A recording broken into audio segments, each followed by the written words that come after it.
প্রাচীন মিশর, গ্রিস ও রোমের শাসন আমল থেকেই দর্শন একটি মারাত্মক সমস্যা। বহু গবেষণায় দেখা যায় যে দর্শনকে যুদ্ধের সময় শত্রুর মনোবল ভাঙার, অঞ্চল দখলের বা মানবিক অবমাননার হাতিয়ার হিসেবে ব্যবহার করা হতো।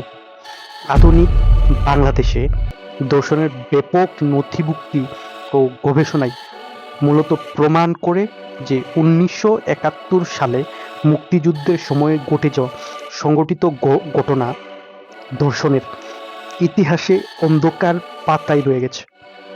যদিও আইন কঠোর শাস্তির বিধান প্রদান করে, তবে বাস্তবে মামলার বিচার প্রক্রিয়া, প্রমাণ সংগ্রহ, সাক্ষীর নিরাপত্তা ও সমাজের পুরাতন মানসিকতার কারণে আইনের যথাযথ প্রয়োগ ক্ষেত্রে চ্যালেঞ্জ দেখা যায়।